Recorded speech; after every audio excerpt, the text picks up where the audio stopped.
Donc aujourd'hui, c'est une soirée, enfin une conférence sur le littoral et agir ensemble face à l'érosion côtière. Qu'est-ce que c'est exactement? En fait, dans le cadre de la stratégie, ce qui est important de comprendre, dans le cadre de la stratégie locale de gestion de la bande côtière, qui est engagée avec les collectivités dont je vous ai parlé, donc Cap-Breton, la Bande Océan et nous-mêmes, on accueille donc cette année cette conférence qui a été faite l'année dernière à Cap-Breton et qui sera l'année prochaine à la Benne. Donc c'est un roulement obligatoire pour essayer de parler de ce qui se fait sur le lac et sur l'entretien du lac, mais pas que, puisque c'est aussi sur l'ensemble de nos côtes. Et donc c'est un événement informatif sur les problématiques des phénomènes d'érosion que nous avons et de la gestion du littoral dans son ensemble. Avec le concours du GIP Littoral, l'Observatoire de la Côte Nouvelle-Aquitaine, suivant un cadre régional et national, on a mobilisé un programme d'action, et c'est ça qui est important, prévisionnel, qui est étalé sur 5 ans, de 2023 à 2027, suivant un budget qui est évalué autour de 12,6 millions hors taxes. Tout ce soutien-là, bien entendu financier, vient en partie de l'Europe, de l'État, de la région Nouvelle-Aquitaine et du département des Landes. La stratégie locale repose sur 3 grands principes et 3 objectifs. Limiter le recul du trait de côte avec la poursuite d'actions de la lutte active, souple, dont le rechargement des plages et la préservation de la dune, ce qui est un point important. Entretenir les ouvrages de défense sur les secteurs les plus urbains sans artificialiser davantage, et ça c'est valable pour nos 3 communes aussi.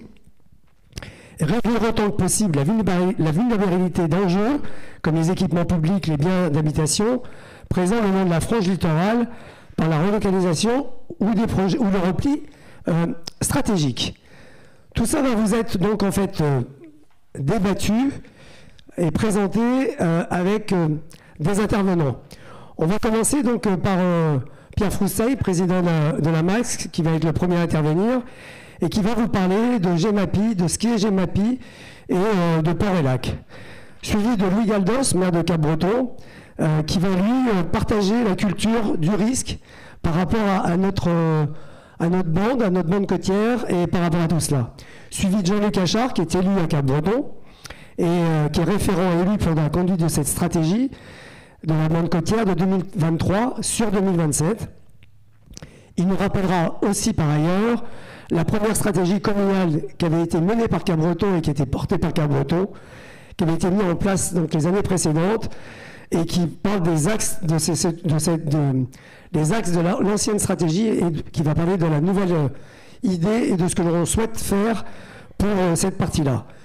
Ça sera suivi de 2 autres interventions de Didier Riouet, qui est en fait le directeur des solutions maritimes d'Egis, qui fait les bathymétries entre autres et qui suit ce sujet depuis très longtemps, puisqu'on l'emploie aussi dans nos communes respectives pour essayer de nous aider dans tout ce qui est problème sédimentaire. Et donc il nous donnera, lui, une explication par rapport à cela, avec une dynamique hydrosédimentaire, et mettre en place les stratégies qui conviennent par rapport à cela. Et on finira par Benyat Ibarola, qui est DAGO, qui est un cabinet qui expliquera les raisons de la localisation et de la canalisation de transfert. Donc ça, c'est plus pratique et plus spécifique à Source Sonore. Donc on parlera de la canalisation qui se trouve à la sortie du lac pour qu'on puisse réaliser très prochainement le désensablement, et donc il expliquera le fonctionnement. Je vous propose, avant de commencer, juste de poser quelque chose, quelques points. Tout d'abord, cette réunion est enregistrée par TV Land, donc comme ça on aura un rappel de l'ensemble des choses qui pourront être dites et échangées à l'issue de cette réunion.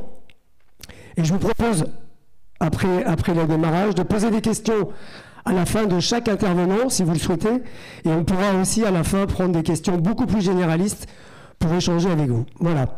Donc je vais passer la parole à Pierre, qui va commencer son intervention. Merci.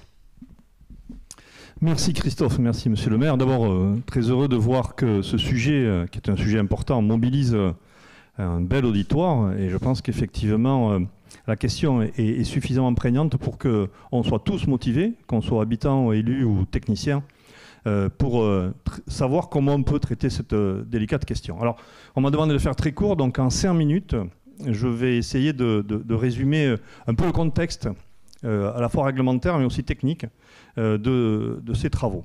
D'abord, je voudrais remercier Christophe de l'invitation et puis de l'organisation aussi de cet événement d'aujourd'hui, sachant que nous essayons de travailler aussi bien la communauté de communes, les communes que les techniciens ensemble pour justement avoir nos efforts conjugués pour trouver des solutions pratiques.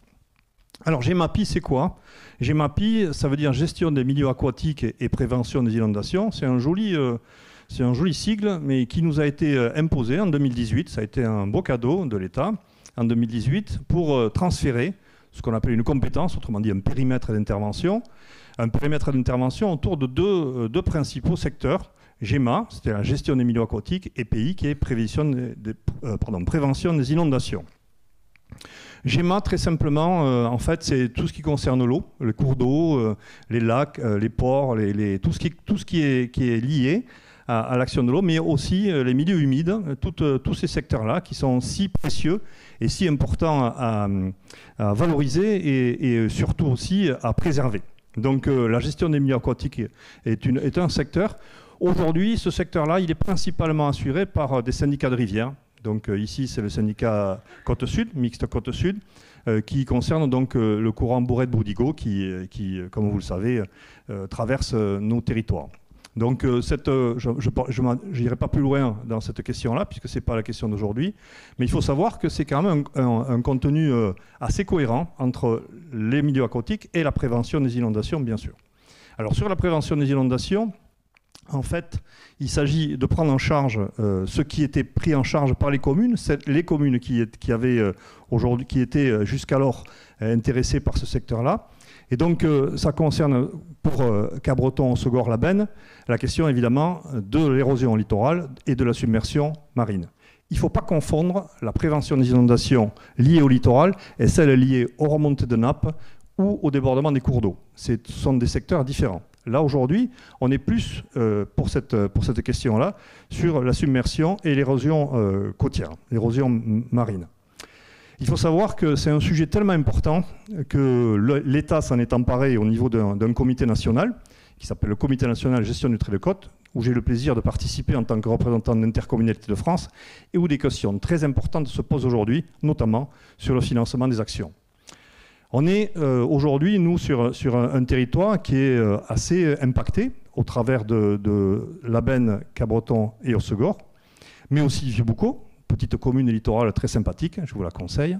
Et donc, on a donc tout ce périmètre-là qui est concerné à la fois par la submersion. La submersion, c'est très simple, c'est une vague qui, sur un coup de mer, submerge des habitations ou des voiries. L'érosion, c'est le recul du trait de côte, en gros. Recul qui peut être dû soit à l'impact de l'océan, soit à l'impact du vent. Et donc, voilà, tout ça fait un ensemble d'événements sympathiques sur lesquels on doit aujourd'hui, du fait de ce transfert de compétences, nous, communauté de communes, intervenir. Alors, on a un dispositif particulier, et je parlais tout à l'heure des bonnes relations et de l'entente dans laquelle on travaille avec les communes, c'est qu'on a délégué, sur demande des communes, aux communes, cette compétence-là. Même si c'est nous qui l'assumons sur le plan réglementaire, on l'a délégué, donc on travaille en parfaite collaboration avec les communes. Sur le plan du port et lac, puisqu'on m'a demandé d'intervenir aussi sur cette compétence, c'est un autre secteur, puisqu'on a eu le bonheur aussi d'hériter du lac d'Hossegor et du port de Cabreton à la suite de notre dispositif, c'est la loi NOTRe, qui a interdit les syndicats intercommunaux à l'intérieur des communautés de communes. Je ne sais pas si je suis clair, mais autrement dit, le CIVOM, qui gérait le port et le lac, a été dissous et c'est la communauté de communes à récupérer de ce fait ces deux sites exceptionnels, bien sûr, surtout au Segor, bien sûr, puisqu'on est là. Ces deux sites exceptionnels donc, nous ont été transférés et on a donc cette gestion-là. On a travaillé avec les communes pour savoir comment on allait pouvoir améliorer les choses, aussi donner un avenir à ces sites-là, bien sûr. Et on a travaillé donc dans le cadre d'un échange très techniques et très financiers pour mettre en place une trajectoire, donc, aussi bien au lac qu'au port. C'est ce qui nous a permis de travailler avec les services de l'État pour, au niveau du lac, donc définir à la fois un traitement curatif, puisque, comme vous le savez certainement, le lac d'Hossegor s'ensablait un petit peu, un traitement curatif, mais aussi un traitement permanent. Et donc, pendant 10 ans, on a eu des autorisations administratives, notamment environnementales, pour pouvoir traiter l'ensablement, lorsqu'il se produit, du lac d'Hossegor. Sur le port, puisqu'on est quand même aussi à proximité du port, et que malgré tout, le traitement du lac et le traitement du port sont étroitement liés, on a aussi travaillé avec la commune de Cabreton pour voir comment, et ça a été le cas, on désensable ou désenvase le port de Cabreton, comment aussi on fait en sorte qu'il rentre moins de sable par le traitement, notamment au niveau du bypass, enfin ça je pense que Loulou vous en parlera, qui permet de transférer le sable du nord vers le sud. Et puis comment aussi on enlève cette barrière de sable qui est devant l'entrée du chenal de Cabreton pour faire en sorte que ce sable ne rentre pas de manière intensive aussi bien dans le port que dans le lac. Voilà, alors je ne sais pas si j'ai été assez concis. Je répondrai à toutes les questions que vous souhaitez si vous voulez bien. Je ne suis pas un vrai technicien, mais c'est un sujet qui nous intéresse beaucoup. Et moi, je suis très heureux qu'on ait eu l'unanimité au niveau de la communauté de communes. Et je cite souvent le cas, c'est-à-dire que des élus et des habitants de Sainte-Marie-de-Gosse ont accepté d'investir dans le lac et dans le port de Cabreton, dans le lac d'Hossegor, dans le port de Cabreton. On a réussi cette unanimité autour de ce sujet-là. Alors, il y a d'autres sujets sur d'autres territoires, bien sûr, mais il faut savoir quand même que même si aujourd'hui, la question est purement d'Hossegor, Cabreton et la Benne, il n'en demeure pas moins que c'est une vraie démarche territoriale, la mise en valeur et la sauvegarde à la fois du port et à la fois du lac d'Hossegor. Et moi, j'en suis très fier, parce que je peux vous dire que ce n'était pas gagné, et qu'il a fallu batailler aussi bien avec les services de l'État, qui nous offrent de plus en plus de contraintes réglementaires. On bataille encore, et je le dis parce qu'on n'est pas d'accord du tout avec l'État sur le financement des actions à venir. Et on est en train j'ai envoyé un courrier au ministre pour qu'il nous assure, alors je ne sais pas lequel, mais enfin en tout cas le ministre de l'Environnement qui va être désigné, pour qu'il nous assure que la question du recul du trait de côte qu'on va traiter aujourd'hui est un enjeu national. Aujourd'hui, l'État nous indique que cette question-là est un enjeu local. Donc à nous, localement, de nous débrouiller pour financer les millions d'euros qu'il va falloir financer pour régler la question, enfin trouver des solutions pour le recul du trait de côte. Donc voilà, je vous le dis, c'est un vrai... je remercie encore une fois les élus qui s'impliquent, les élus et les services qui s'impliquent, parce que c'est un vrai travail à la fois de lutter contre les contraintes réglementaires qui sont parfois un peu excessives, qui sont souvent justifiées par des questions environnementales, mais souvent excessives, et aussi de convaincre les territoires de travailler sur ce secteur aussi important. Voilà, Bon, merci Pierre. Est-ce qu'il y a des questions qui... Est-ce que vous avez des questions sur ce sujet? Sinon, on va passer directement à Louis Galdos. Bon, mais alors vas-y, à toi Louis. Donc, Merci Pierre. Ah mince, alors... Alors, moi, je ne vais pas être technique. Il y a Jean-Luc qui va exposer toute la stratégie qui est à venir et qui est en cours. Moi, je vais simplement vous rappeler, et d'ailleurs, ça fait plaisir de voir autant de monde parce que c'est exactement le sujet pour lequel je prends la parole. C'est-à-dire que, bon, déjà, il doit y avoir une diapo juste après. Oui. Voilà. Donc, non, c'est juste après. Donc, voilà. Donc, c'est le document introductif. C'est tous nos enjeux que l'on a, donc, qui concernent bien sûr le port de Cabreton, puisque c'est le seul port, mais c'est un réellement enjeu économique de pêche et de tourisme, donc, qui bénéficie à tous les territoires. Et c'est la communauté commune qui, bien sûr, exerce la gestion de ce port. Cet enjeu aussi, il y a un autre enjeu qui est important, mais ça, je pense que vous y êtes très attaché, parce que je pense que vous êtes là pour ça, c'est tout ce qui est habitat. Bien sûr, il y a un petit schéma là que vous voyez, ça c'est la hausse du niveau de l'océan.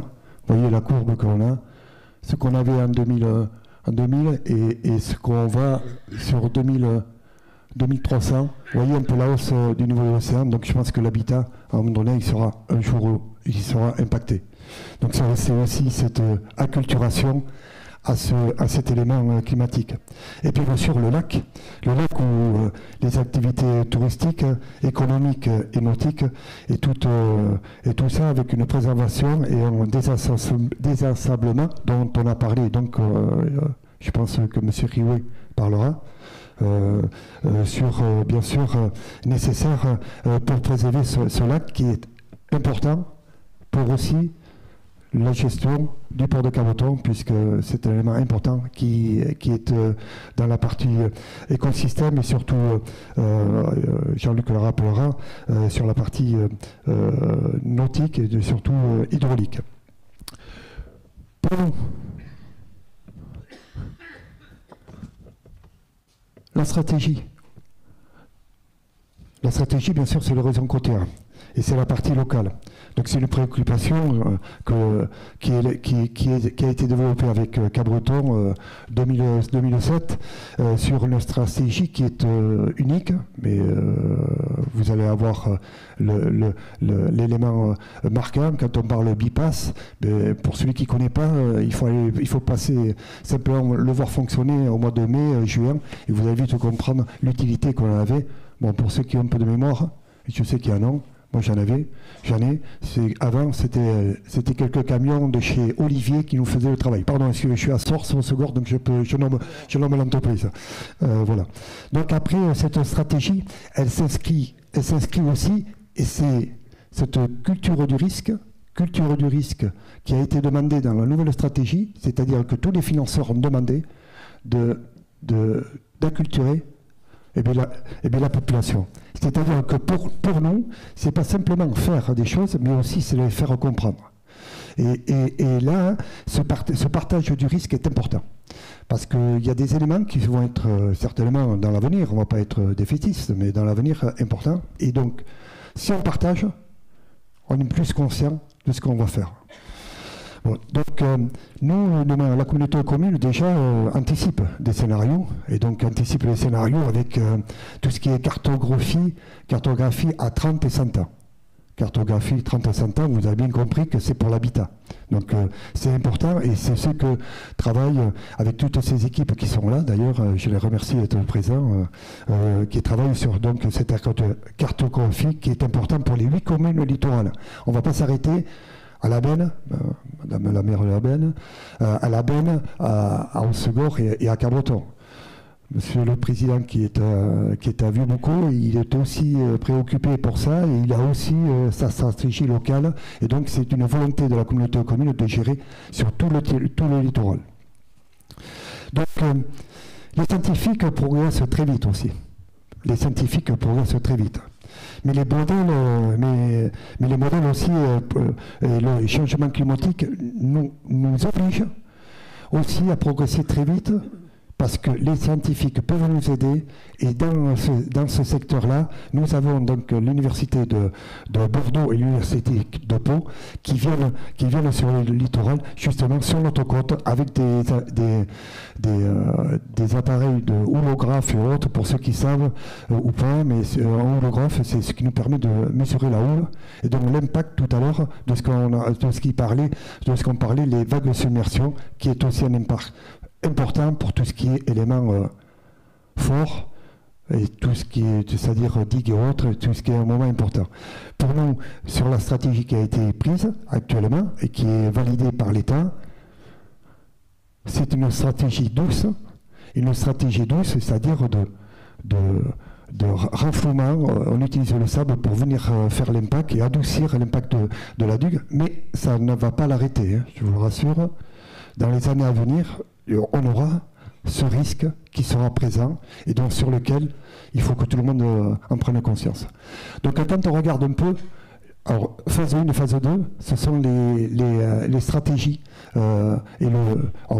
Pierre a parlé de financement, l'État, le FEDER, la région, le département, la communauté de communes, les communes financent. Mais en subvention, la première stratégie, 4,5 millions.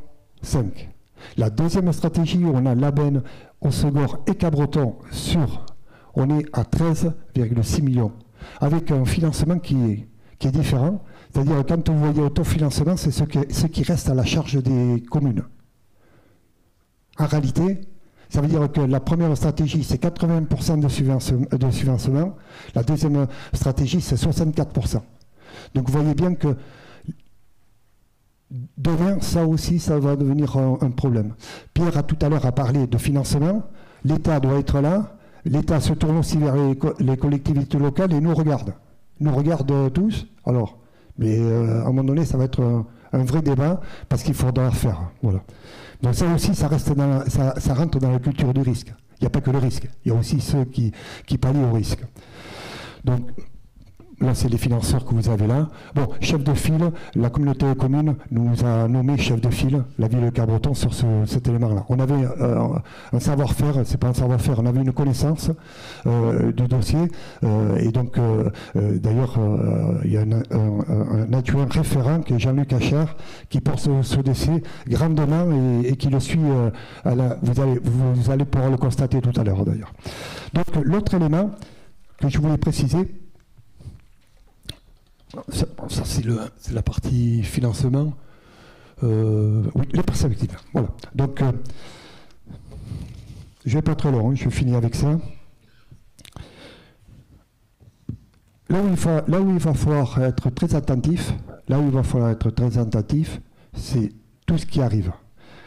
C'est-à-dire qu'on va avoir donc cette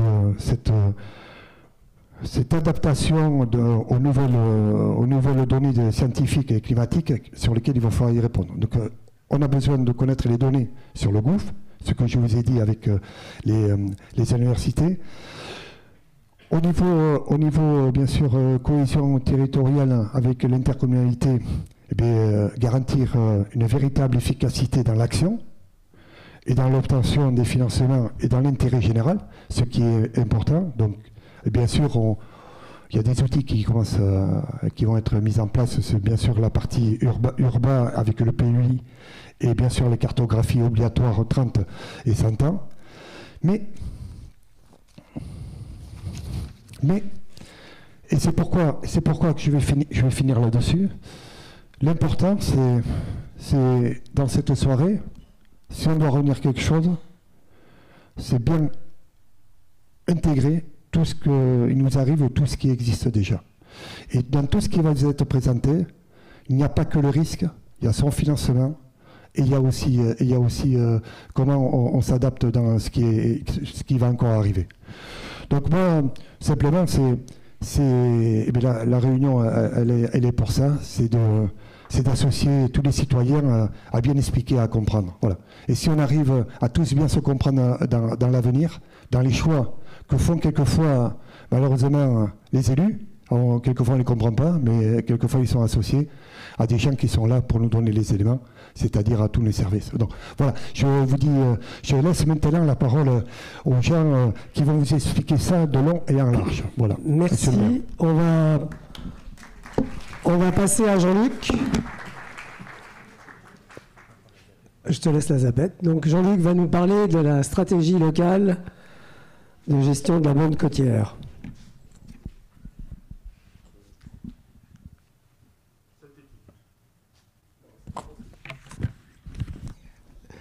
Bon, on démarre mal là.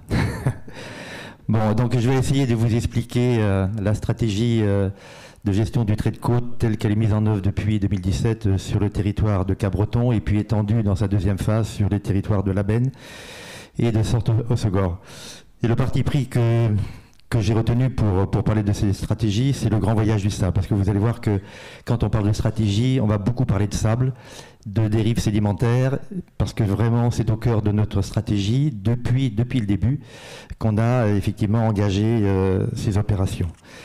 Alors, juste déjà pour démarrer, je crois que c'était intéressant de démarrer par un petit flashback. C'est toujours bien de regarder un peu dans le rétroviseur pour voir d'où on vient. Parce qu'en fait, on s'aperçoit que quand on parle de stratégie, il n'y a pas une stratégie unique pour tout le littoral, c'est une stratégie qui est développée selon les caractéristiques du littoral. Et le littoral de Cabreton est très particulier. On a le gouffre, on a également depuis 1973 un port avec des digues, on a un front de mer qui est très urbanisé, et quand vous allez comparer effectivement la stratégie qu'on met en œuvre sur le Cabreton, elle est différente de celle qui va être mise à Soulac que celle qui est mise à Mimizan ou à la Cagneau. Et donc, je crois que c'est important de comprendre ça. Et là, c'est quelques photos qui peuvent décrire un peu le film de l'anthropisation de notre territoire. Hein, sachant que quand on regarde l'anthropisation du territoire Cabreton, Labenne et puis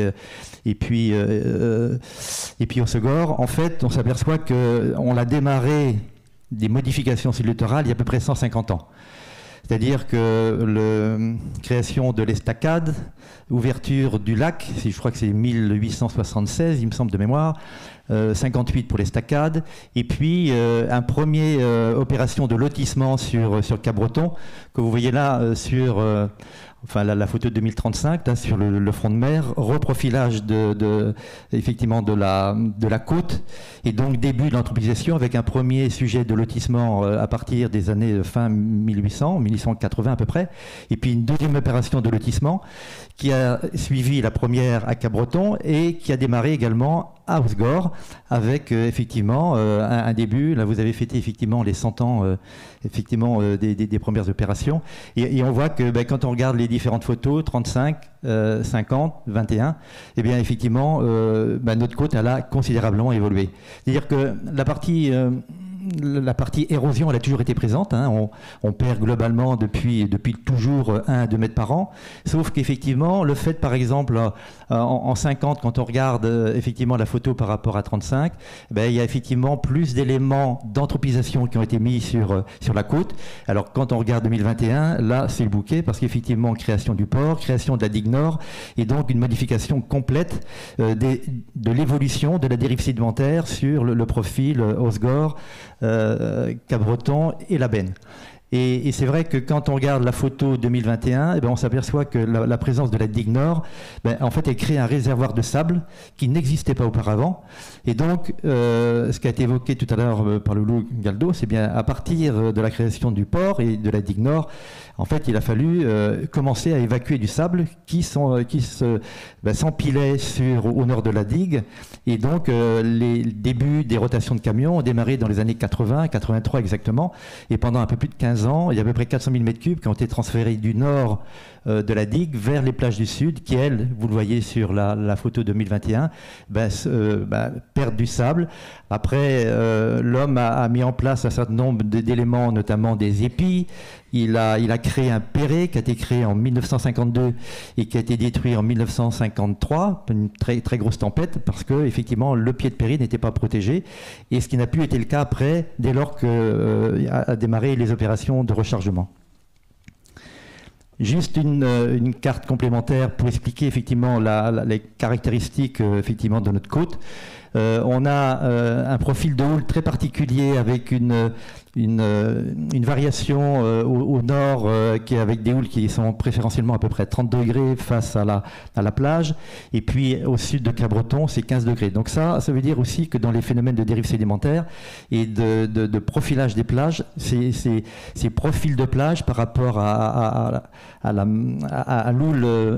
houle principale vont avoir une incidence. Et puis il y a bien évidemment le gouffre qui est juste en face de l'entrée du port, et là ce qu'on ne sait pas exactement encore aujourd'hui, c'est la quantité de sable dans la dérive nord-sud qui vont rentrer dans le port, dans le chenal, aller ensabler le port et ensabler le lac marin.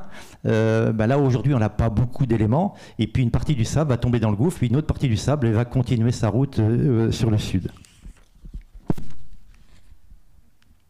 Juste un traceur, c'est intéressant, là les blocos qui étaient au sommet de la dune à une époque, et quand on les regarde aujourd'hui, 70 ans après, ils sont au milieu de la mer. Et donc en fait on a un traceur intéressant parce qu'il est placé au sud effectivement de la digue nord, et on voit que ce qui se passe au niveau des blocos, c'est à peu près ce qui va se passer également sur l'ensemble de la côte vers le sud, vers la benne. Et globalement on peut pointer que on a perdu entre 1,50 m et 2 mètres par an en moyenne, qui est l'érosion normale sur un certain nombre de secteurs du littoral aquitain. Sachant qu'effectivement il y a eu des périodes où on a perdu 10 mètres. Quand on regarde la tempête Klaus en 2014, certains secteurs au sud de Cabreton et à la Benne ont perdu plus de 10 mètres, 10 à 12 mètres.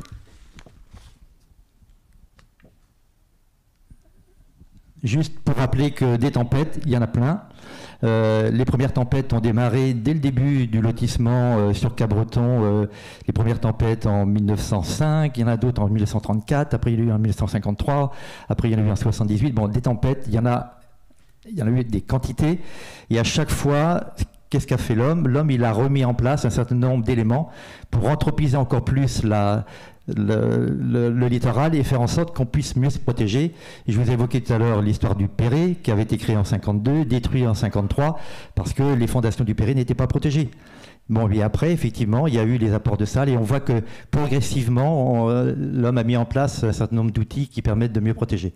Alors, juste pour rappeler que la plus grande tempête récente, c'est celle de 2013-2014, avec des dégâts sur tous les rivages, y compris donc à Osgore, à Cabreton et également sur la Benne. Mais globalement, ce qu'on peut constater, c'est que malgré l'importance de cette tempête, les ouvrages ont plutôt bien résisté. Donc il n'y a pas eu de dégâts comme ça a pu être constaté dans le passé. L'hiver 23-24 a également un niveau de tempête très important et quand on regarde les effets cumulés, parce que ça a été des micro-tempêtes en permanence, les effets cumulés en énergie sont équivalents à 2013-2014 et là aussi les ouvrages ont globalement bien résisté, sauf peut-être à la Benne où effectivement la plage centrale a perdu jusqu'à 9 mètres compte tenu de la succession et le fait aussi que cette partie-là n'est pas protégée. Alors, à partir de tous ces éléments, parlons également des enjeux, parce que quand on établit une stratégie, il y a derrière des enjeux.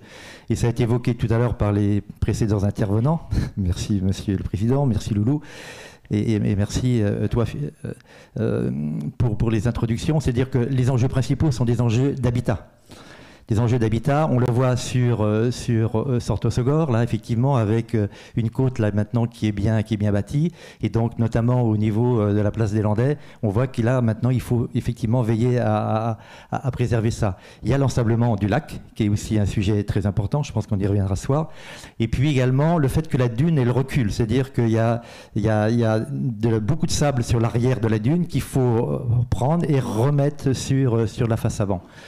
À Cabreton, il y a des enjeux économiques, le port bien évidemment avec 6000 anneaux, des enjeux d'habitat, là vous le voyez sur la photo, effectivement quand on regarde, mon pointeur il marche, oui, donc on voit qu'ici, là il y a un habitat très très dense qui est effectivement, on le verra sur d'autres slides, avec de l'habitat un peu plus au sud qui est menacé, on le voit ici là, ça c'est le quartier de Piste qui aujourd'hui est à 90 mètres du littoral.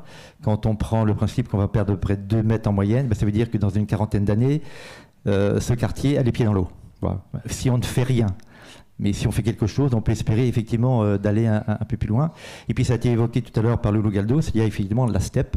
Donc la steppe qui est juste au sud de ces quartiers. Et la steppe, on imagine de la transférer à l'horizon 2040. Parce qu'au niveau de la steppe, quand on regarde les bacs de lagunage, le pied de ces bacs, donc tous les phénomènes d'infiltration, c'est un cône d'infiltration. Et le cône d'infiltration, il va avoir les pieds dans l'eau à partir de 2035-2040. Donc ça veut dire qu'il faut absolument imaginer de déménager cette station d'épuration. Et on y travaille dans le cadre de la stratégie. Et à la Benne, il y a effectivement le poste Ménès avec un certain nombre de commerces autour. Le poste Ménès est vraiment très très menacé actuellement. Donc la commune de la Benne a mis en place un certain nombre d'éléments pour continuer à la préserver, mais on s'aperçoit bien qu'il va falloir déplacer ces éléments-là. Et puis il y a c'est Casanova, c'est une colonie je crois, qui aujourd'hui est en train de s'ensabler et qu'il va falloir également examiner comment on peut traiter ce sujet-là. Cette frise est intéressante parce qu'elle montre que la stratégie elle découle également de toute une série d'expériences. Ça a été évoqué tout à l'heure avec le transfert de sable par camion qui a démarré début des années 80. Donc il fallait désensabler la plage nord pour les mettre au sud. On a mis en place à partir de 2005 un suivi du littoral, donc c'est-à-dire que depuis 2005 on a vraiment une banque de données sur le littoral, les petits fonds, les plages, les pieds de dunes. Donc aujourd'hui on a de l'expérience en termes de données. On a travaillé également sur sur le confortement du front de mer dans les années 2006-2007. Et puis surtout, on a commencé un certain nombre d'études pour voir si on pouvait remplacer le transfert de camions par du transfert hydraulique. Donc, des bureaux d'études ont été convoqués. Ils nous ont proposé à la commune de Cabreton de mettre en place un transfert hydraulique. Un transfert hydraulique, c'est-à-dire que vous préparez une mixture d'eau et de sable, vous la pompez, vous l'aspirez, puis ensuite vous la rejetez. Et donc ça, ce sont des techniques qui existent depuis maintenant très longtemps, depuis les années 80, 90, dans d'autres pays, notamment en Australie, mais également aux États-Unis. Et les ingénieurs ont proposé ça à la ville de Cabreton, et ça a été mis en œuvre à partir de 2008. Et là, ça a changé aussi énormément la manière de traiter ce transfert de sable. 2014-2017, c'est le début d'études préalables pour commencer à réfléchir sur une stratégie avec des études de danger. C'est Cassagec, le bureau Cassagec et Artelia qui ont travaillé sur le dossier. Et on a fait une très grosse opération en 2015-2016 de réhabilitation du cordon dunaire sur Cabreton, parce qu'en fait la dune c'est un véritable rempart entre l'océan et l'habitat, et mieux la dune se comporte, mieux elle résiste, et bien plus on préserve l'habitat qui est derrière, et on atténue effectivement le recul du trait de côte. La stratégie qui a été lancée en 2017 avec l'appui du GIP, donc qui est un groupement qui a été créé en 2012 par la région Nouvelle-Aquitaine, et avec l'objectif d'accompagner les collectivités pour construire des stratégies.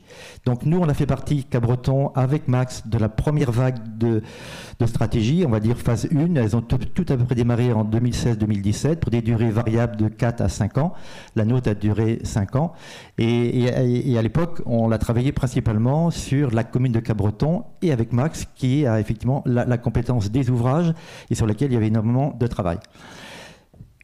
Un élément important, c'est l'approbation du PPRL, plan de prévention des risques littoraux, adopté en 2021, sachant que les études ont démarré en 2010, donc il y a eu plus de 10 ans d'études entre les collectivités, l'État, pour converger vers cet outil qui est un outil très important parce qu'il porte à la fois sur des objectifs de submersion et d'érosion, avec des cartes de risque qu'on s'est appropriées et qui nous servent de guide parce qu'elles sont d'utilité publique, elles viennent se mettre au-dessus du PLUI. Et donc, quand on parle de bâti sur le front de mer, c'est d'abord le PPRL qui compte et ensuite le PLUI. Ça, c'est très important aussi. Et on a un outil qui va porter sur les communes principalement d'Osgore, Centre-Osgore et de Cabreton. 2022, on a fait le bilan. Et puis en 2023, on est reparti sur une nouvelle stratégie. Et quelle est la différence entre la phase 1 et la phase 2 ? Dans la phase 2, on a, et ça c'était un souhait notamment de la CRC, parce qu'on a eu effectivement des recommandations de la CRC pour dire qu'il ne faut pas travailler que sur la commune de Cabreton, il faut travailler sur un cordon littoral. Et le cordon littoral qui a été retenu, c'est celui de Centre-Osgore, Cabreton et la Benne. Donc c'est un littoral qui fait à peu près 12 km de long et sur lequel effectivement on travaille aujourd'hui dans le cadre de la nouvelle stratégie 2023-2027 avec des montants, ça a été évoqué tout à l'heure par Loulou, beaucoup plus importants. Et puis surtout ce qu'on a fait également dans cette nouvelle stratégie, c'est qu'on a essayé de mettre en place des outils pour essayer de préparer l'avenir, notamment avec des études universitaires. Donc 2 études universitaires importantes, une avec l'Université de Bordeaux pour essayer de modéliser ce qui est de la dérive sédimentaire nord-sud, parce qu'aujourd'hui on n'a aucune donnée, on ne sait pas les volumes de sable qui rentrent dans le port, on ne sait pas ce qui arrive dans le lac, et on ne sait pas aussi comment corréler avec le changement climatique, parce qu'on voit bien qu'avec le changement climatique, avec des régimes de tempête beaucoup plus importants, on voit bien qu'effectivement ces dérives sédimentaires peuvent être impactées, d'autant plus qu'une partie va tomber également dans le gouffre. Donc voilà, donc l'étude qui va durer 4 ans, c'est ça, avec des thèses, avec des chercheurs, devrait nous donner des éléments. Je ne sais pas si on va révolutionner notre vision, mais au moins, ça va être des outils pour l'aide aux opérations futures. Et puis, une deuxième étude très importante, c'est avec le laboratoire de Pau.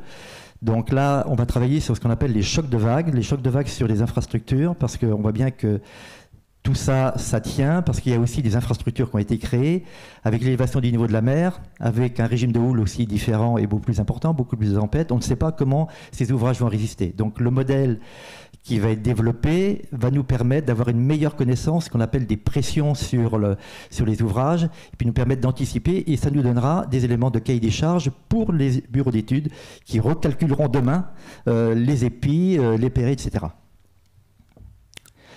Alors, je vais passer très vite parce que ça a été évoqué. Bon, en fait, une stratégie locale, il y a plusieurs éléments dans une stratégie. Il y a des éléments de connaissance des phénomènes d'érosion. Donc, connaître, donc c'est toute la partie données, et je crois que c'est très important. Tout à l'heure, j'évoquais que depuis 2005 maintenant, on collecte de la donnée et on l'enrichit et on la partage avec les différents acteurs, le BRGM et l'Observatoire de la Côte Nouvelle-Aquitaine. Il y a différents scénarios de gestion, je vais y revenir très rapidement. Il faut s'adapter au contexte local. Le contexte de Sortes-Segor, Cabreton, Labenne, ce n'est pas le même que Biscarrosse. Et donc, on adapte effectivement par rapport à notre contexte. Et puis, ça a été évoqué également, partager la culture du risque. On a fait en 2023, je crois, une étude avec l'INRAE pour voir comment la population percevait le risque submersion, érosion. Et je vous avoue que l'étude est très, très décevante. Elle a été faite à Cabreton et à Lacanau. Et en fait, il y a une forme de déni aujourd'hui de la population par rapport à ce risque, parce que là, on voit bien que quand on parle de stratégie, on va parler de temps long, mais en fait, la plupart d'entre nous, on raisonne en temps court, et donc le fait que peut-être que demain, ma maison va avoir les pieds dans l'eau, ça ne fait pas partie des scénarios. Et en fait, je crois que c'est vraiment un sujet très important, il faut partager, parce qu'effectivement, là, on voit bien à Cabreton, d'ici une quarantaine d'années, certains quartiers peuvent avoir les pieds dans l'eau, la steppe, mais il y aura peut-être aussi, si effectivement on parle d'élévation du niveau de la mer de 50 cm, 1 mètre, effectivement, tout ce qu'on est en train de dire, ça va vraiment avoir une réalité. Voilà, et donc après, dans une stratégie, on peut aussi ne rien faire, on regarde ce qui se passe, on peut accompagner les processus naturels. Il y a ce qu'on appelle de la lutte active, souple et dure, du repli stratégique. Donc voilà les éléments qu'on va mettre dans une stratégie. Ce qu'on a retenu sur les 3 communes littorales, c'est ce qu'on appelle une lutte active souple. Et la lutte active souple, ça veut dire tout simplement qu'on va utiliser du sable du nord vers le sud et on va en enlever là où il y en a trop et puis on va la remettre là où il y en a pas assez. Donc c'est ce qu'on appelle de la lutte active souple. Du suivi du littoral, ça je l'ai évoqué.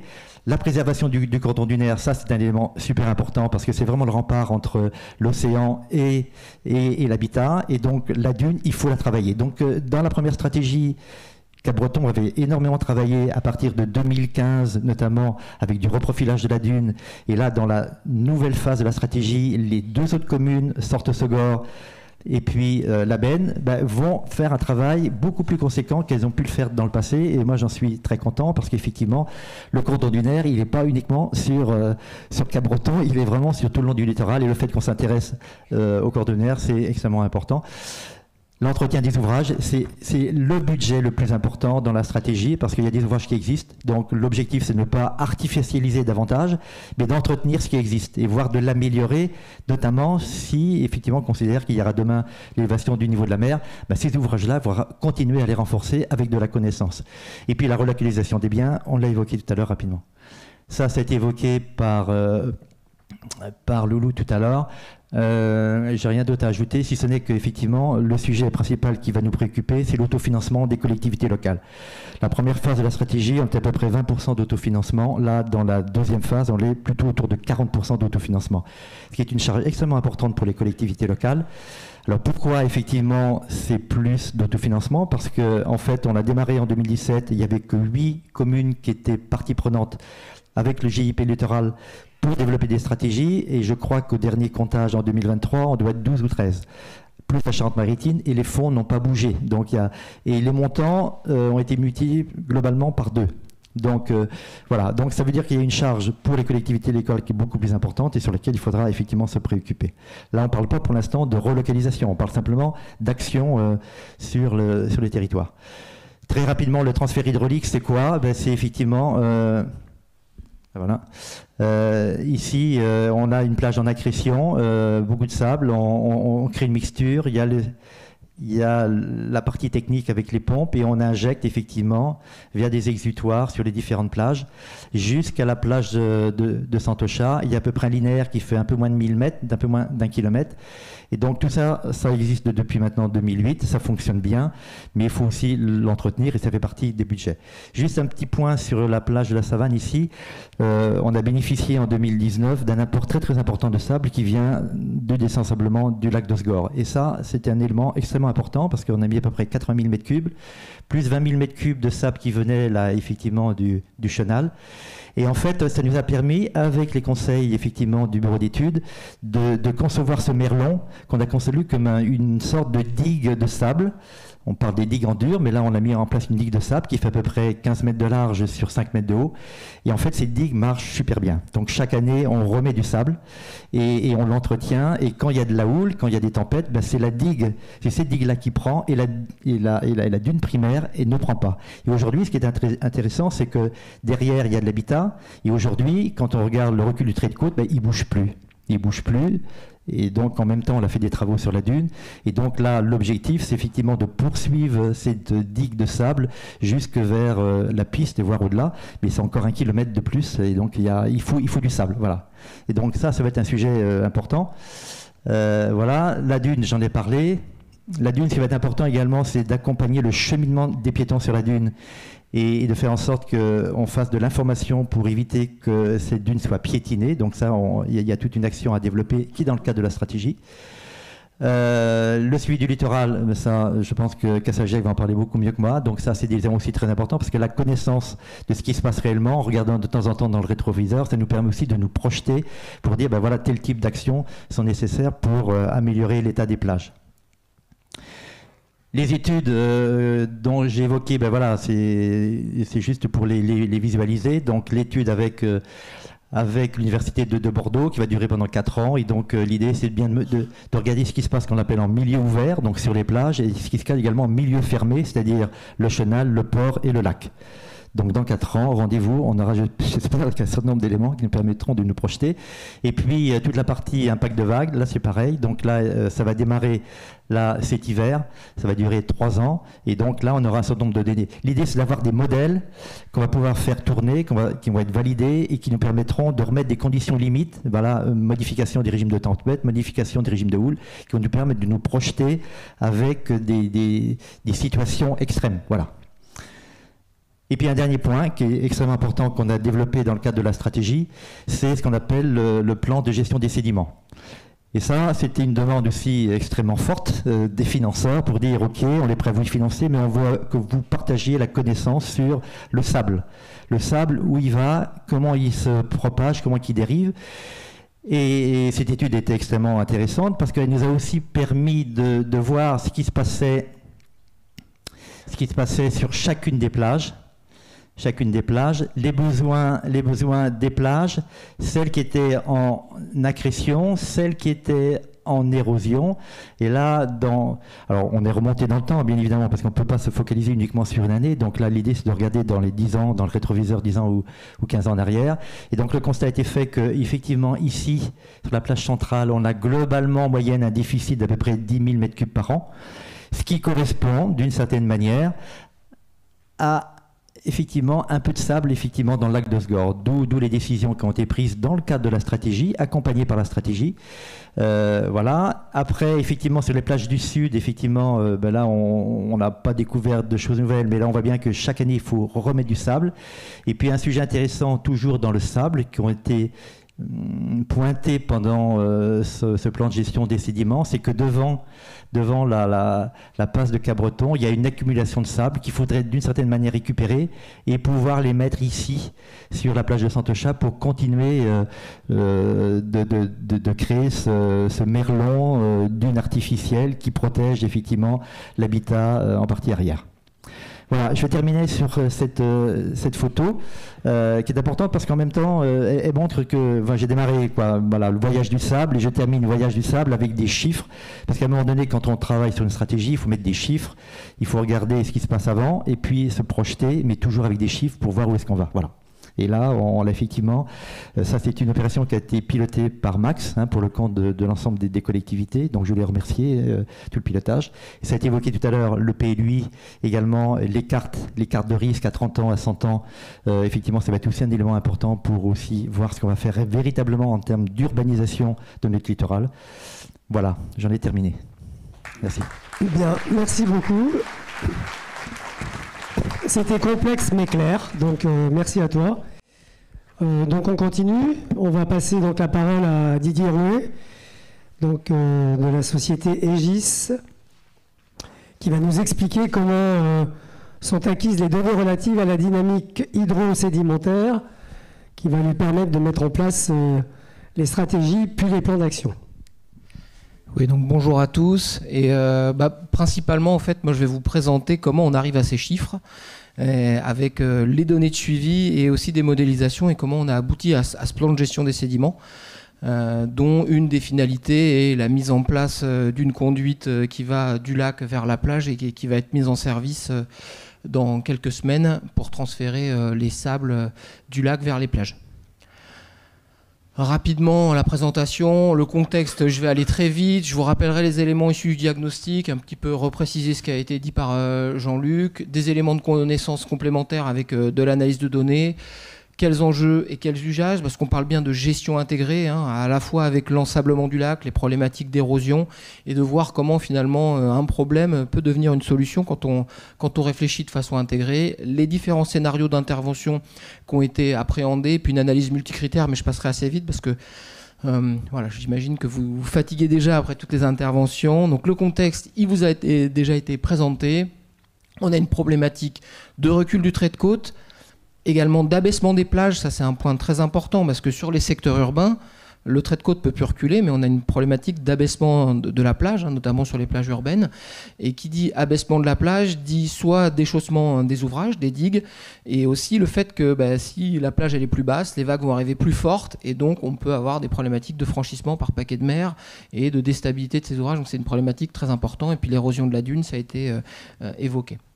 Alors, les objectifs de ce plan de gestion des sédiments, c'était amener des chiffres, rationaliser les différentes problématiques et les différents modes de gestion et faire de la gestion intégrée avec d'une part des problématiques de transport éolien. On a des exemples ici de désensablement à l'arrière dune sur Segor, l'utilisation du bypass, problématiques d'ensablement sur le lac, enfin tout ça, ça a été dit. Et donc l'idée c'était d'amener des chiffres et d'aide à la décision pour permettre aux collectivités finalement de choisir le meilleur scénario d'un point de vue opérationnel au regard de l'ensemble des enjeux.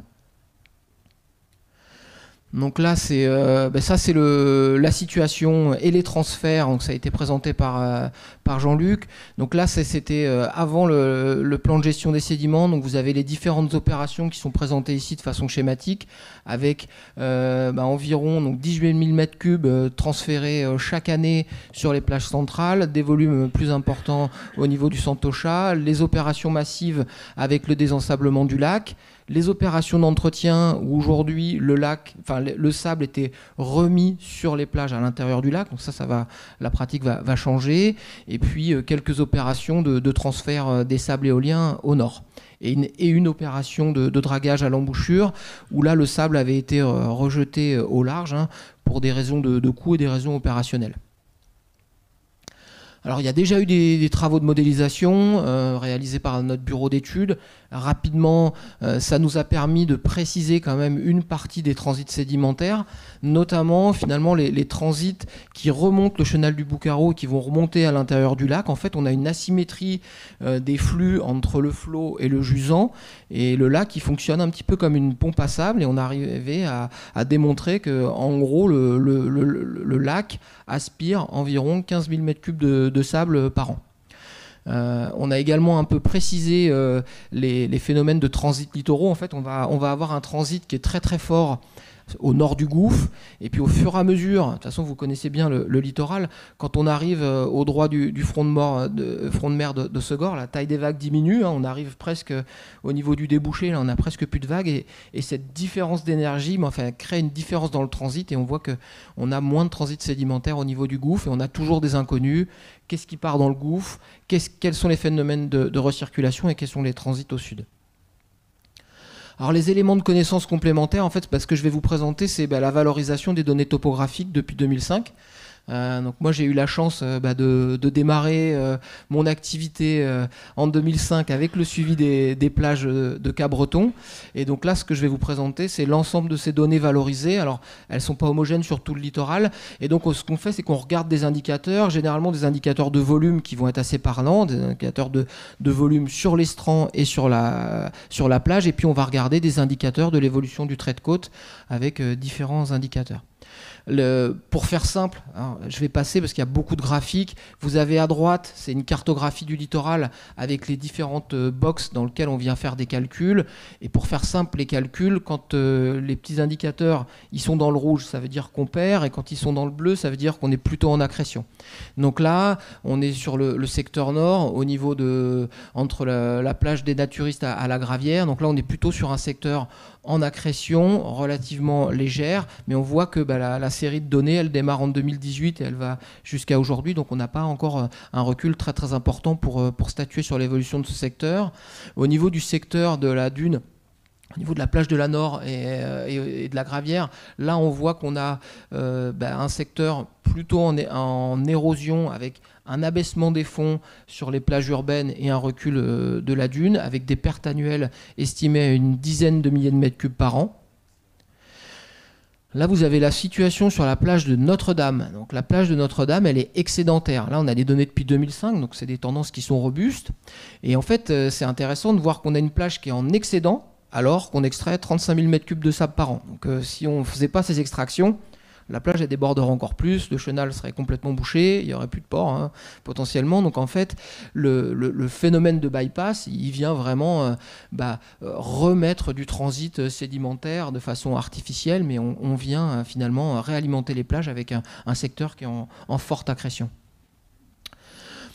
Pareil sur la plage du Prévent, là aussi on est en accrétion parce que finalement on vient remettre beaucoup de sable, et donc ça c'est très important parce qu'on est sur des plages avec un front de mer, et ce qui n'a pas été dit, c'est important que vous l'ayez à l'esprit, c'est que à l'arrière du front de mer de Cap-Breton, il y a aussi une problématique de submersion marine.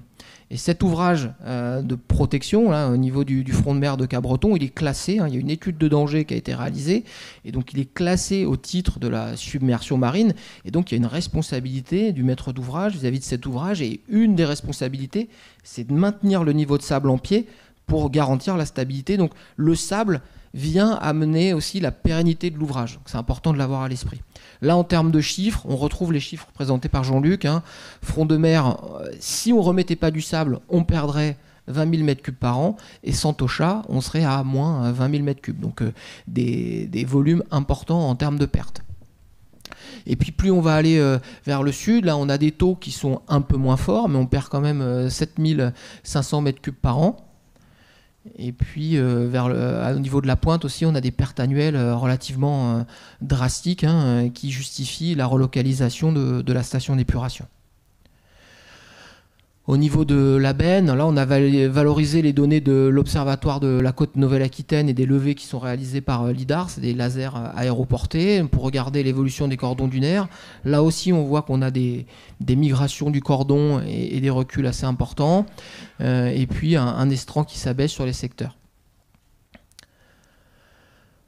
Globalement, ce qu'on peut retenir, vous avez toujours la même logique. En plus, on est en accrétion, en moins, on est en érosion. Et avec les modes de gestion actuels, on voit qu'on continue à avoir de l'accrétion au niveau du chenal et dans le lac. Au niveau des plages nord de Segor, on a une alternance, mais on est quand même plutôt à l'érosion. Au niveau de la plage Notre-Dame, on est stable malgré les extractions de sable. On a toujours une problématique d'ensablement du chenal. Ici, on est stable grâce au bypass. Et là aussi, on est stable grâce au bypass et aux apports massifs du lac et du chenal qui ont eu lieu entre 2019 et 2021. Et donc l'idée, voilà, vous avez l'ensemble des enjeux. Quand je parlais de gestion intégrée, donc on voit bien que on a un lac qui s'ensable de façon régulière, hein, qui pose des problèmes d'usage et aussi en termes de biodiversité. Et puis on a des secteurs en érosion avec des enjeux différents. La plage de Notre-Dame qui s'engraisse et l'embouchure du chenal également qui s'engraisse.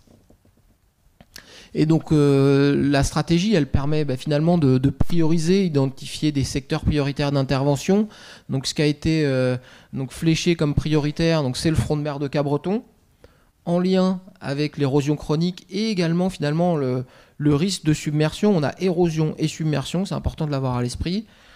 L'encoche du Santocha avec une érosion chronique très très forte.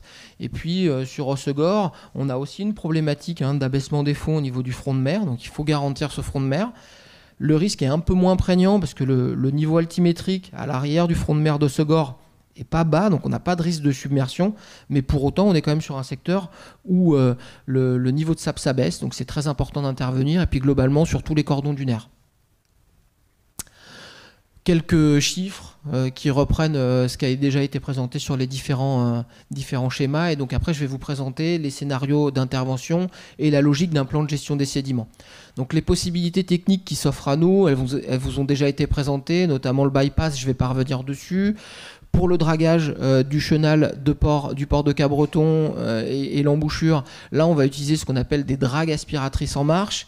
Donc c'est des espèces de gros bateaux avec une sorte d'aspirateur sur le côté qui vont venir aspirer les fonds sableux, et puis on va venir soit rejeter le sable au large, soit on peut venir le reconnecter sur le bypass ou à des conduites pour pouvoir valoriser ces sables à la côte.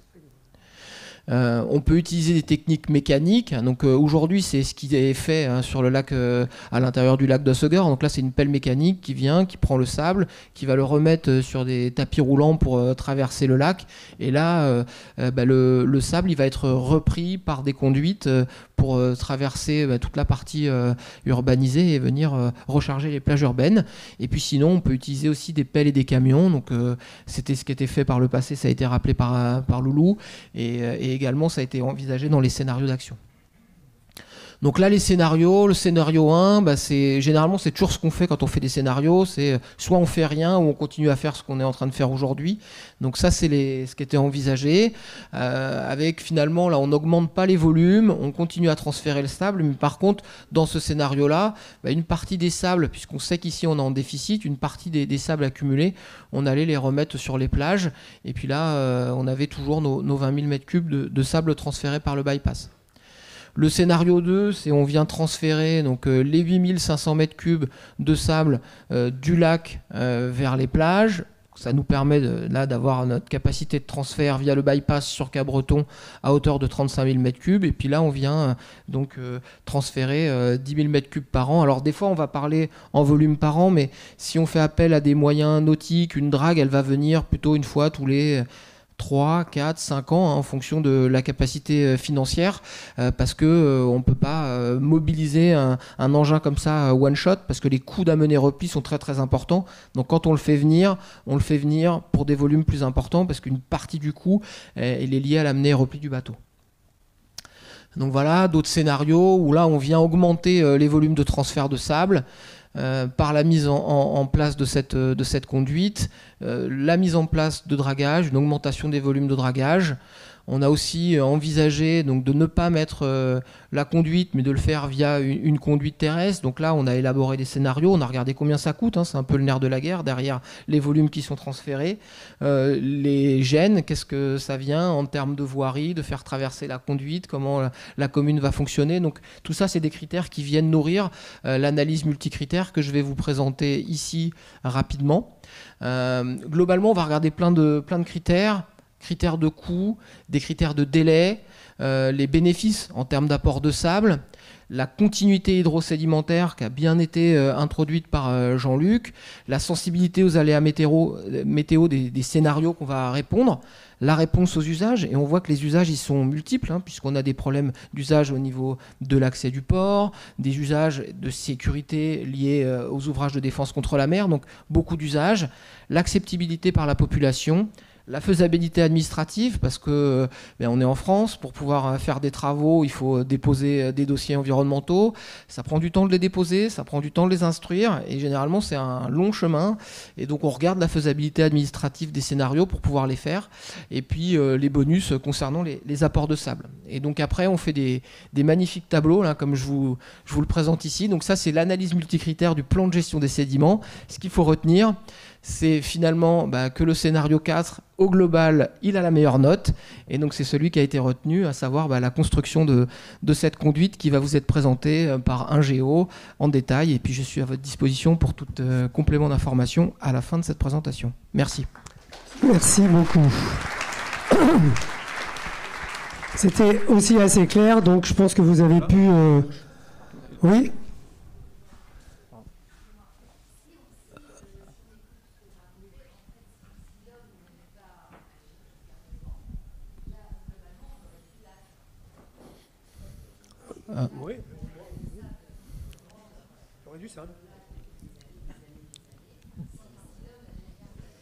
Globalement, en fait, si on réfléchit même encore au-delà, hein, tout ce système-là, il a été anthropisé. Là, on est sur les bras de l'ancien débouché de l'Adour, hein, qui remontait jusqu'à Vieux-Boucau.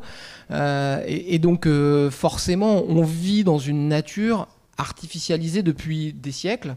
Et donc, en fait, il faut toujours avoir regardé ça à travers ce spectre de cette nature artificialisée par l'homme.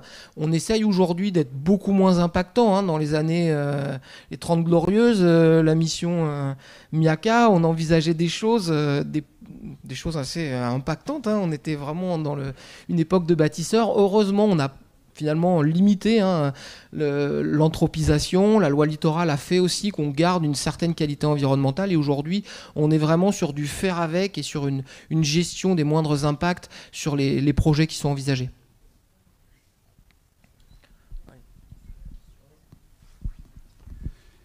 Oui, Gérard Chauchot, SPSH. J'ai écouté avec beaucoup d'attention ce que vous avez présenté. Je trouve qu'il y a la note positive, c'est qu'on a une véritable approche constructive concernant ce sujet. Mais il y a quelque chose qui me paraît assez choquant, c'est que vous êtes dans une logique de désensablement à iso-résultat. C'est-à-dire on rentre 10 à 15 000 m3, on sort 10 à 15 000 m3. Le souci de la population de Sordes-Sosgor, ce n'est pas aujourd'hui, enfin dans le futur, de rentrer 10 ou 15 000 m3 et d'en sortir 10 à 15 000 m3. Le souci, c'est de désensabler le lac. En 2018, il y avait un projet adossé à un arrêté préfectoral qui visait à sortir entre 130 000 et 160 000 m3 en one shot, et ensuite à sortir entre 20 000 et 30 000 m3 tous les ans ou tous les 2 ans en fonction des besoins.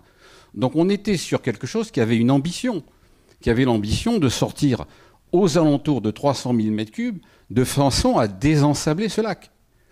Quand on regarde les résultats 10 ans plus tard, ce que l'on constate, c'est que le one-shot de 2018, c'était 80 000 m3, ça a été confirmé par les transparents que vous avez montrés, que derrière, 3 000 m3 sont sortis il y a 3 ans, et qu'on envisage aujourd'hui, encore une fois d'après les slides que vous présentez, sortir 10 000 à 15 000 m3. On est très loin du compte. Si vous voulez, cette présentation, elle montre que tout a été pris en main, et quelque part, il faut s'en féliciter, mais fondamentalement, ça manque de souffle. Ça manque de souffle parce que nous, on attend le désensablement du lac. On n'attend pas que les 10 000, 15 000 m3 qui rentrent chaque année sortent chaque année.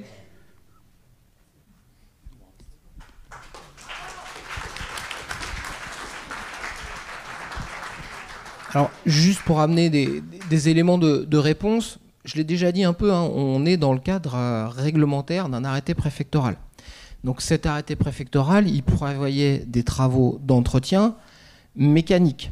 Il se trouve que quand on a regardé d'un point de vue mécanique, hein, si on extrait 30 000 m3 et qu'on va les remettre le long des plages du lac, là pour le coup on fait vraiment un travail de shadok. Et aussi ce qu'on a montré à travers le suivi bathymétrique du lac, c'est que finalement on n'a pas 20 à 25 000 m3 d'apport annuel, on est plutôt aux alentours de 10 à 15 000 m3. Donc finalement le suivi post-one-shot nous permet de voir que finalement on a des niveaux d'ensablement qui sont moins importants que ce qui avait été envisagé au cours de la demande de la première autorisation.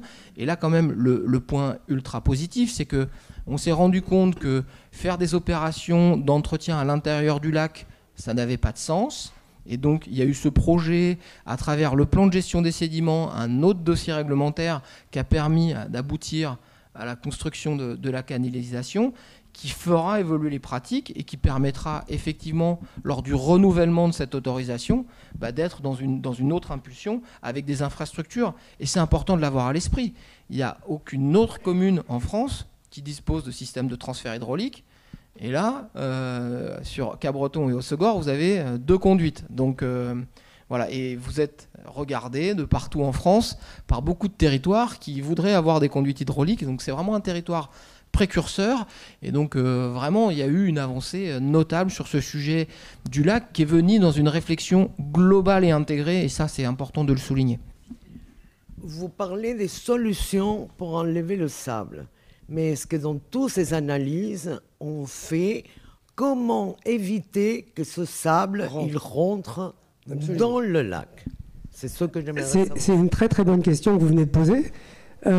Didier va pouvoir vous répondre. Moi, je vous dis juste, c'est un sujet qui est très important et qui nous préoccupe.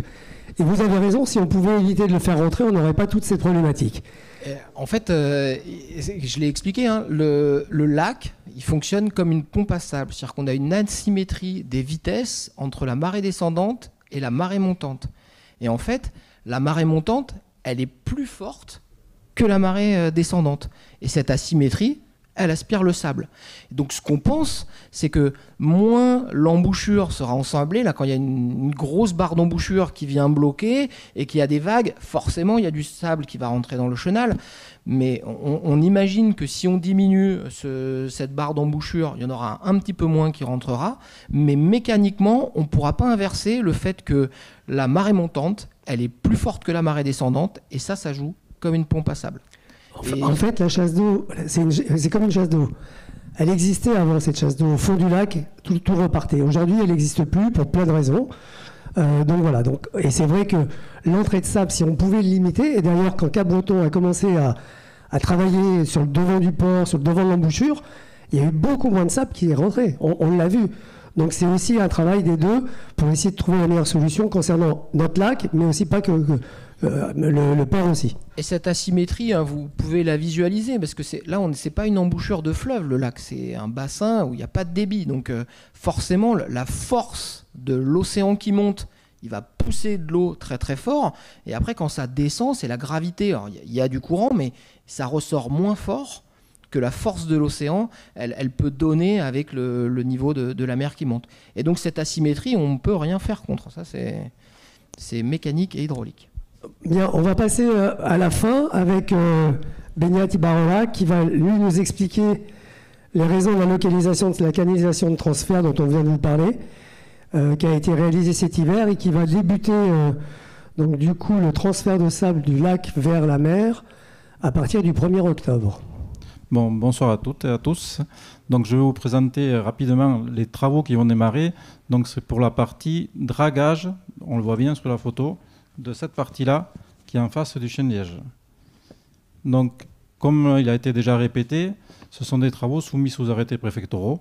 Donc, il y en a un pour la MAX, pour la partie dragage par moyen mécanique, pour l'instant, et un concernant les plages littorales, qui est pour la commune de Segor, pour le rechargement des plages littorales. Donc, ces travaux sont encadrés au niveau des volumes et des périodes. Donc, il y avait 2 périodes pour faire les travaux. Pour le lac, c'est octobre-novembre ou janvier-février. Donc, la décision a été réalisée des travaux octobre-novembre. L'objectif, c'est d'essayer d'envoyer 15 000 m3 du lac vers les plages océanes. Donc, cet hiver, on a fait les travaux de canalisation en diamètre 400 en PEHD renforcé. Ça, c'est un choix de la collectivité pour éviter d'avoir une noria de camions qui partiraient de là, qui traverseraient vos voiries et qui viendraient ici. C'est sur le même principe que des travaux qui ont été réalisés à Cap-Breton, où on avait participé aussi à la conception du bypass en 2009. Donc, et cette canalisation-là, elle est à demeure. Elle va servir là dans les prochains mois, mais elle pourra servir aussi dans le futur pour si c'est un dragage, si c'est un autre moyen mécanique.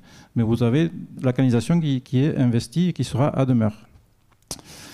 Donc, le transfert par pompage, donc, là vous allez avoir un dragage, une fosse ici et un deuxième pompage avec une prise d'eau. C'est sur le même principe que Cap-Breton, le bypass, et on renverra donc le sable et l'eau ici et ça sera régalé sur les plages de la Nord, la Centrale et un petit peu vers le Boiteux et la Gravière. Donc, les travaux préalables de la canalisation, c'est des travaux qui ont été réalisés d'octobre à mars 2025. On a fait à peu près 885 mètres de tranchées.